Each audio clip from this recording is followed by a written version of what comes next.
2 Peter chapter 2, beginning in verse 4. The Apostle Peter writes this, "For if God spared not the angels that sinned, but cast them down to hell, and delivered them into chains of darkness to be reserved unto judgment, and spared not the old world, but saved Noah, the eighth person, a preacher of righteousness, bringing in the flood upon the world of the ungodly, and turning the cities of Sodom and Gomorrah into ashes, condemned them with an overthrow, making them an ensample unto those that after should live ungodly, and delivered just Lot, vexed with the filthy conversation of the wicked, for that righteous man dwelling among them in seeing and hearing vexed his righteous soul from day to day with their unlawful deeds.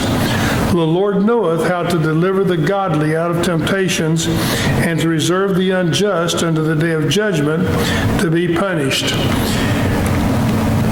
I'm going to bring a lesson tonight that kind of goes along with what Pastor Ethan has been preaching the last few weeks. It has to do with our testimony, and it has to do with our possibility of us reaching out to others and reaching others for the cause of Christ. I'd like to talk to you this evening about the most valuable thing that you own.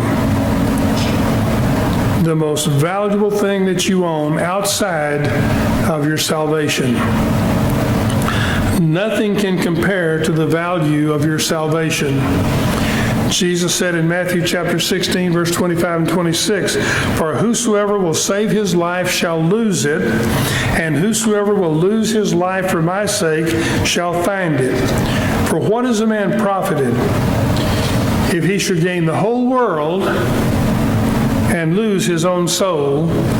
Or what shall a man give in exchange for his soul?" You and I are both aware that there's nothing on earth that can compare to the knowledge that we are saved for eternity. There is no knowledge that we can have that's a greater knowledge than that. To know that if something happens to me today, I am saved for eternity. I know where my destiny is. When our daughter Susanna died a few years ago, someone mentioned to me, and I'm not sure, or maybe I had read it or saw it somewhere, but old Vance Havner, the old Southern Baptist evangelist, who was a great preacher and he did a great job preaching the Word of God. But Vance Havner said this. He was talking about people who have died and gone to heaven, and we have a tendency to say we lost that loved one. But Vance Havner said, you have not lost anything if you know where it is. And I know where my daughter's at. So she's not lost. I try real hard to never say that we lost Susanna, because we didn't lose her. She just went to a better place. And she's in a better place today than we are. But there's no greater knowledge that we can have than to know that we're saved for eternity. But the next most valuable thing that we own is our testimony. Let me ask this question tonight. How valuable is your testimony? How valuable is your testimony? You think about Lot, which we're introduced to here in this passage that we've read in 2 Peter chapter 2. The Bible says, "And he delivered just Lot, vexed with the filthy conversation of the wicked, for that righteous man dwelling among them in seeing and hearing vexed his righteous soul from day to day with their unlawful deeds." You think about Lot. Lot was the nephew of Abraham. He had grown up kind of under Abraham's care. He had grown up as a young man and seen Abraham walk and seen the walk that he had and the things that he did.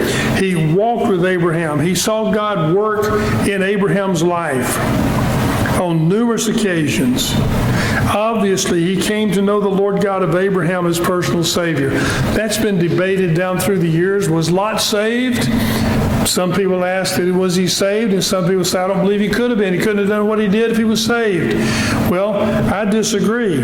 I believe he was saved. I believe that he did know Jesus Christ as personal Savior. Why do I say that? Because the Bible calls him just Lot and says of him, that righteous man. Only a saved person meets that description.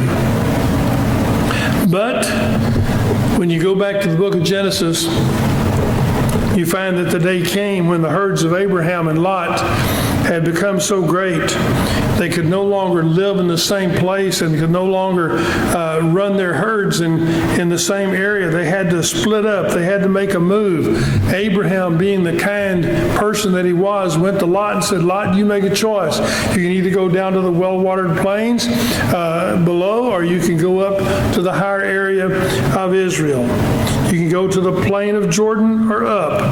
And Abraham gave Lot that choice. And you know the story.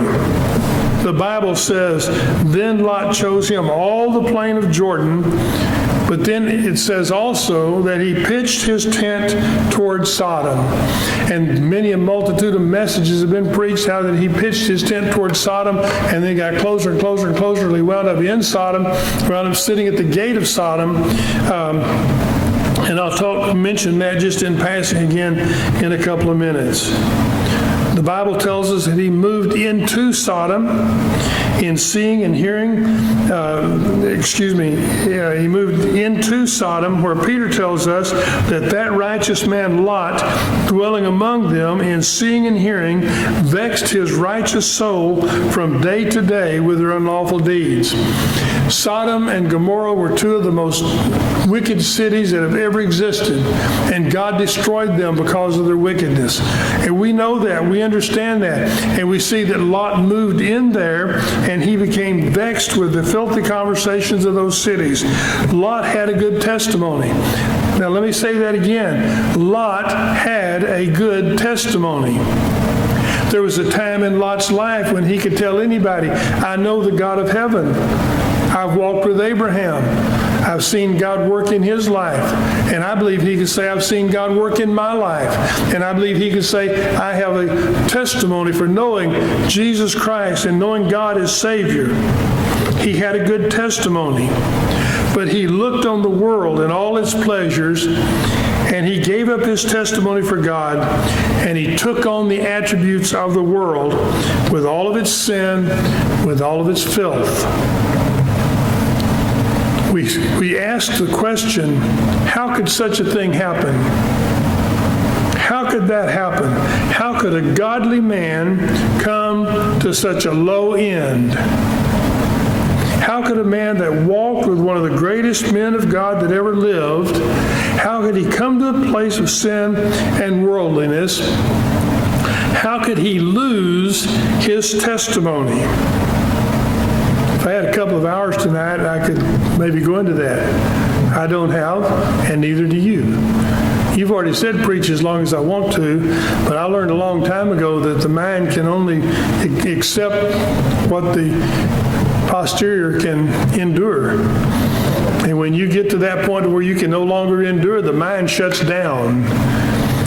So I'll try to be short tonight. I won't get into those things tonight. If you want me to talk about that, do that, we'll do that some other time. But Lot had a good testimony. But how could he lose it? How could he lose his testimony? How valuable is your testimony? Note some things about Lot and his situation and your testimony and his testimony. First of all, you have to have one in order to lose it. Have to have a what? Have to have a testimony. What is a testimony? Webster says two things about a testimony. One is a solemn declaration made by a witness under oath. And another thing about a testimony is an authoritative statement, a witness. A Christian testimony is simply this. And I'll use myself and my testimony to explain it. I know that God saved me. And I can tell you how, when, and where it happened. I have a personal testimony of salvation. It happened on a Thursday evening in 1963, in January of 1963, in Trinity Baptist Church in Big Spring, Texas. I do not know the date. I know it was a Thursday night. I know it was Trinity Baptist Church. I know it was 1963, and I know it was January. I walked the aisle that night and asked Jesus Christ to save me, and He did. That's one of the things that I know beyond a shadow of a doubt. I walked in that building one way that night, and when I sat down on that front pew, and Dr. Jack Powers took his Bible, laid it in my lap, and opened it to John 3:16, and I prayed the sinner's prayer that night. When I walked out of there, I was a different person than I was when I came in. God changed my life that night, and I know I'm saved, and I know when, and I know where, and I know how it happened. And I trust that you do as well. I'm going to briefly go over some things about salvation tonight. It's kind of like preaching to the choir. I feel sure that everybody here knows Jesus Christ as Savior, but I think sometimes it does us good to go over it and think about it again. You must realize this, and I'm sure you do, there's only one way to heaven. It's right over there. Jesus said He is the way, the truth, and the life. There's no way to heaven outside of that, no matter who tells you anything differently. When I was pastoring in North Platte many years ago, had a young lady came to our church, and her parents were Methodist. Her mother was a strong Methodist, and I was visiting with her about salvation, and she said, well, I believe there's many roads to heaven, that there's one heaven is on top of the mountain, but there's a whole lot of roads going up that mountain to get to heaven. That's not what Jesus said. There's only one way to heaven. You are not saved by feeling. You're not saved because you feel saved. There's been a whole lot of days I got up and didn't feel saved. You're not saved by experience. That's often greater than the Bible. Sometimes a person's experience is greater than what they find in the Word of God. You're not saved by religion. Religion never saves. Religion enslaves and controls, but it never saves. And by the way, you have not always been saved. I've had people tell me when I ask about their salvation, they say, well, I've just always been saved. No, you haven't always been saved. Everybody must come to that point in their life where they accept Jesus Christ, and at that point they're saved. And you're not saved because you're thinking you're saved, because I've lived a good life. Or because my mama was a Methodist, or my mama was a Catholic, or my mama was a Baptist, or something else, or because I keep the Golden Rule, or I keep the Ten Commandments. You're not saved because of any of those things. Jesus said in John chapter 3 and verse 3, except a man be born again, he cannot see the kingdom of God. Then in John 3, verse 5 and 6, Jesus likens the new birth to the physical when he says, except a man be born of water and of the Spirit, he cannot enter in the kingdom of God. That which is born of the flesh is flesh, and that which is born of the Spirit is spirit. The new birth, then, is a one-time event. You were only born one time. It's like Nicodemus asked in John 3:4, how can a man be born again when he is old? Can he enter the second time into his mother's womb and be born? The answer to that's obvious. Obviously, no, that doesn't happen. But the answer that Jesus was explaining is this: a person must be born again. And that new birth is a one-time event, just like the physical birth. I heard an interview with Roger Stone this last week. Anybody not know who Roger Stone is? Roger Stone was the fellow that was arrested and tried and sentenced, and President Trump just commuted his sentence just this last week. Roger Stone said this in an interview. He said, I never had to worry about it because I knew God was in control and I knew the Lord was going to take care of it. He said, I just was recently reborn under the advice of Franklin Graham, and Franklin Graham apparently led him to saving knowledge of Jesus Christ. And he said, I was reborn and I know I'm going to heaven, and I was not worried a bit about the consequences of this. Now, Roger Stone apparently is a guy who has lived a pretty corrupt life in many ways, and yet God chose to save him. He could say, I know I've been reborn. So it's a one-time event. It doesn't happen over and over again. I cannot remember the day that I was born, but I have a birth certificate that tells me the hour, the day, the month, and the year that it happened. My mother and dad were witnesses of it. They confirmed the birth certificate. I'm here, so I know it happened. I know I was born. And you can say the same thing. I have a testimony that I was born, and so do you. But I also have a testimony that I was born again.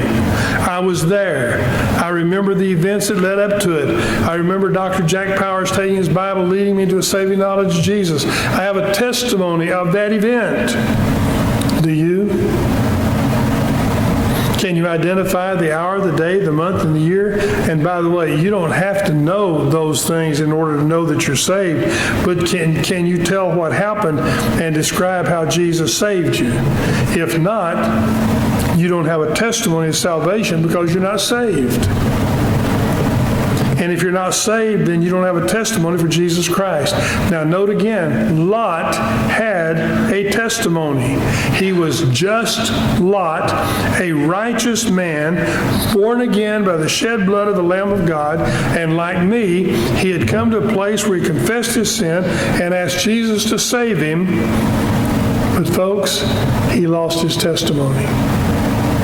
He lost his testimony. But he did not lose his salvation, only his testimony. But all the time that he was with Abraham, all the time that he lived a righteous life, all the time that he walked with God, all the time that he was thought of as a good and a godly man, all that was flushed down the toilet when he moved to Sodom. There he forfeited all the good that was known of him and about him by his choosing to be vexed with the filthy conversation of the wicked, and dwelling among them in seeing and hearing their unlawful deeds. He was a saved man among the most base sinners that the world has ever known. But he was still saved. In Sodom, he lost the most valuable thing that he ever owned outside of his salvation, and that was his testimony. But what about us today? Do we have a testimony of salvation? Can we all point to a time when we were saved? If not, you have no testimony. Now let me say this about you and me and about our testimony. We look at Lot, and it's real easy to say, well, Lot must have been corrupt. Lot must have had a sin problem. Lot must have had this or must have had that. Something must have happened in Lot's life to cause him to be willing to go that route and become what he became and to lose his testimony. Dr. Earl K. Oldham was president of the Arlington Baptist College for many years, and I had him for Pentateuch and at least one other class when I was in Bible college. And I've heard Dr. Oldham say more than once that there is no person that is not capable, given the right opportunity and the right testimony, of committing any sin. Now, folks, that means Mel Daves. That means you. There's not a single one of us that does not have the capability of committing a sin and losing our testimony. So I'm not preaching this tonight just simply to be critical or to whatever, any other reason. Just simply this. I want us all to understand that we need to be very careful. We have a testimony for Christ. We need to maintain that testimony and keep that testimony and not let it get away from us.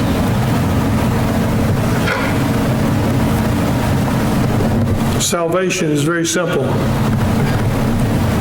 It's an acceptance of Jesus Christ as personal Savior.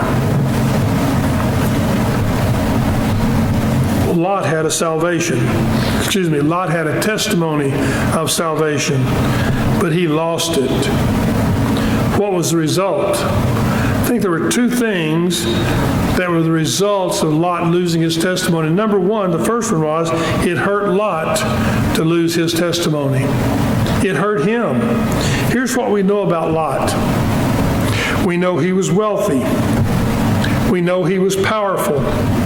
We know he was influential. He owned too much to live where Abraham lived, so he went a different direction. He was powerful enough to sit in the city's gate. Now, in that day and in that world of then, the most influential people sat in the city's gate. They had a place reserved. In fact, I've seen some archaeological things about some of the cities of that day, and at the gate, at the entrance into the cities, there were little cubicles built along the side of the entryway into the cities, and that's where the influential people sat. If somebody had a case of needed to go to trial, many times they would go to one of those men of influence that sat there. They would take their cases to them. If they needed to borrow money, they would go there to borrow money. If they needed to make a sale of property, they would go there and sell property. If they had a need to be done, you remember back, Boaz went there and took a shoe off to consummate a deal with Ruth's family to get the property settlement the way that it needed to be. He did that in the gates of the city. So he was able to sit in the gates of the city. The important people sat, they held court, and they passed judgment in the gates of the city. He was influential enough that the whole city knew him. We know that he had a wife. We know that he had at least 4 daughters, probably more. And he probably had sons as well. He had sons-in-law and probably grandchildren. But when the angels took hold of his hand, the hand of his wife and 2 daughters, and they brought him forth and set him without the city, he left all of it behind. He left behind everything he had. He left behind his influence. He left behind his power. He left behind his wealth. He left everything that he had when that angel took him and his wife and 2 daughters out of that city. He lost it all. When his wife turned to look back, and Brother Don mentioned this Sunday morning, I was teaching on saltless salt, and he mentioned this occasion on Sunday morning that when his wife turned back and looked, that God turned her into a pillar of salt because she disobeyed God. He lost his wife. He wound up in a cave with only his 2 daughters, and they caused him to have an incestuous relationship with them, and they both became pregnant. He lost everything, and he went into historical obscurity. All because he compromised his testimony and went to Sodom, where he lived like the world and enjoyed the fruits of the world, and the world devoured his Christianity with the sins of the world. And folks, listen to me, that can happen to me, that can happen to you, that can happen to anybody we know that knows Jesus Christ as Savior. There's not a person, not a born-again believer on earth that cannot lose their testimony in the same way. It can happen to any of us. He lost everything. The last thing recorded of these events, the last thing recorded of Lot, simply says that he had 2 grandchildren by his own daughters. They were the first of the Moabites and the Ammonites, two peoples that to this day cause problems in the world for the descendants of Abraham. They're a part of that Arab bunch that create all the problems for Israel today. And it came because Lot lost his testimony and gave up everything that he had and wound up committing that incestuous relationship with his daughters. I say all that to say this: Christian, be very, very careful with your testimony. If you lose it, you might lose everything that is of value to you. You could lose husband or wife, children, wealth, home, health, and no telling what else. I would say to you tonight, guard your testimony, protect it, and live for God in this world. Don't be like Lot, who did not understand the value of the testimony, of his testimony for God. Second thing that I believe this second result of Lot's losing his testimony was this: it hurt others as well. And it hurts others when you lose your testimony. It hurt Lot. It did Lot. It hurt his wife, his children that were left behind, his neighbors, his city. Everything around him suffered because he gave up his testimony for God. We know that there were 2 daughters and sons-in-law and their children that stayed in Sodom and were destroyed there. He lost them. It hurt them. But it also hurt Abraham. We know because Abraham begged the angels to not destroy Sodom for even 10 righteous people. That was probably the number of Lot's family. I believe Abraham loved Lot like a son. I believe he would have done anything for him. But when he forsook God, he turned his back on Uncle Abraham and became irretrievable. He could not turn back at that point, and I believe Abraham mourned the loss of his nephew Lot. Everybody lost, all because Lot lost his testimony. How did it happen? How did he lose his testimony? I believe it happened in part because Abraham was not always a good testimony to Lot. After all, when Abraham went to the promised land where God sent him, the famine came and he immediately went to Egypt, where Lot became exposed to the things of the world. And maybe that's where Lot got his wife, or at least servants that were of the world. Lot saw Abraham lie about Sarah being his wife in order to save his own skin. Abraham was a great man, but he had great failures, especially in his early walk with God. Lot saw them, and Lot learned that he could also do things that were not what a Christian ought to do. Christian, listen to me.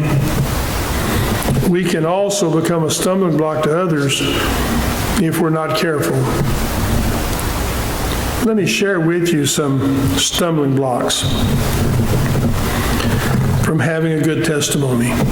Every church has a church covenant. I have not seen the covenant for this church, but I'm sure this church has a church covenant. And I'm sure there's things in it that say, and when you join, you agree to that church covenant, and you agree to keep those things in it.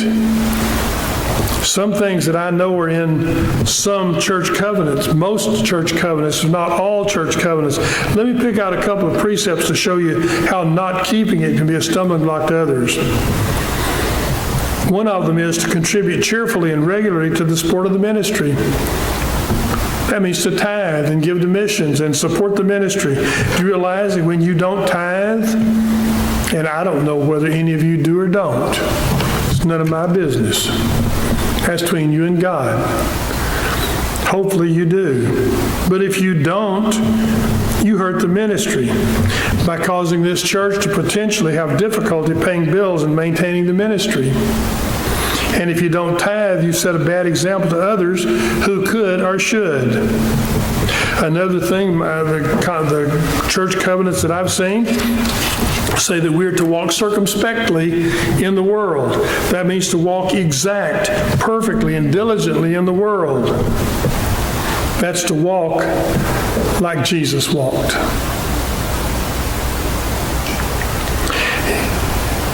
It also, church covenants also say to avoid tattling, backbiting, and anger. If you use your tongue wrong, it can destroy your testimony. Sometimes what we say far outweighs how we live. In Proverbs chapter 6, it says that to sow dissension among the brethren is an abomination.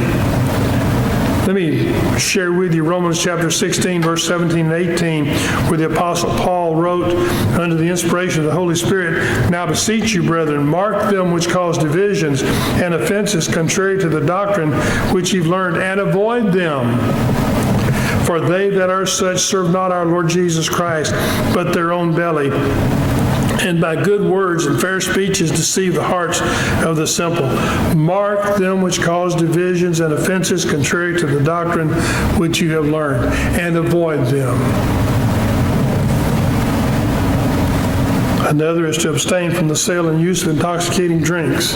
Alcohol, you're aware of that. I'm not going to go into that. Just that Proverbs 20 and verse 1 says that wine is a mocker, strong drink is raging, and whosoever is deceived thereby is not wise. Some people say, well, I can handle it and not get drunk. But if someone knows you drink alcohol or sees it in your home and they can't handle it, but they drink and get drunk, then that leads to problems for them. I've got a good friend, his name's David McElreath. He's pastored for many years down in Longmont, Colorado. He was having some medical problems a few years ago, and he went to the doctor, and the doctor told him, the doctor said, "David, you ought to drink a little wine at night. It will help you." Brother McElreath looked at him and said, "Doc, do you realize that you just told the son of an alcoholic to drink alcohol?" We need to be careful about that. Let me show you what Paul says about stumbling blocks.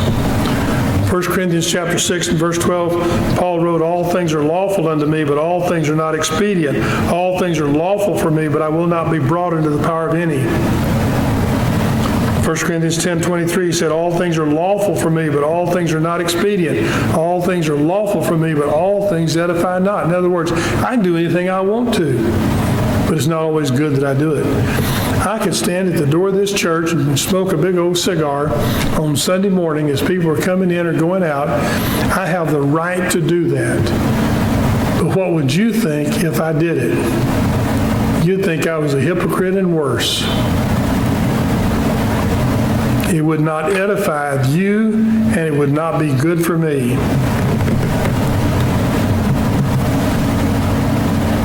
As Paul writes in chapter 8, verse 4 through 13, the eating of those things are offered as sacrifice and idols and whatever. He ends that in verse 9 by saying, "But take heed lest by any means this liberty of yours become a stumbling block to them that are weak. For if any man see thee, which has knowledge, sit at meat in the idol's temple, shall not the conscience of him which is weak be emboldened to eat those things which are offered to idols?" In other words, be very careful what you do, because somebody else is going to see it, and if a young Christian sees you doing it, it may cause them to go the wrong direction. So what Paul is saying is simple. I can do anything I want to, but if any of those things cause a brother to fall, I am in sin to continue doing them. Therefore, I will do nothing to cause a brother to fall. Be very careful of your testimony. Such should be our testimony, lest we become like Lot, a just man, a righteous man that lost his testimony and caused great hurt to himself and to others. Listen, guard your testimony. Don't let pride or selfishness destroy somebody else. Don't say, "I can do anything because my sins are under the blood," because what you do might be the destruction of another Christian. But a good testimony can do wonders in the world. Read the story of a young man that finally came to Christ and was baptized after years of indifference. Many talked to him about the Lord, but they weren't able to sway him. It's not known for sure what finally moved him, But for years, his faithful wife went to every service of the church, Sunday morning, Sunday evening, Bible study on Wednesday night. Sometimes he went with her. Sometimes he was working her out of town, but she always went. They had one child and then another child and then finally 3 children, and she went on with her children, rain or shine. On one instance, it was raining so hard that one could hardly see. The wind was blowing. This good Christian mother drove up, got out of her car, carried one baby into the church building, then started back for another one when a man came forward to help her out on that last trip. That was her husband, who was baptized, and we probably understand the sermon that caused him to change his life, and that sermon was the life of his wife. A good testimony is one of the most powerful things that a person can have. People watch you. People hear us. People see where we go, what we do, and what we say. Guard your testimony.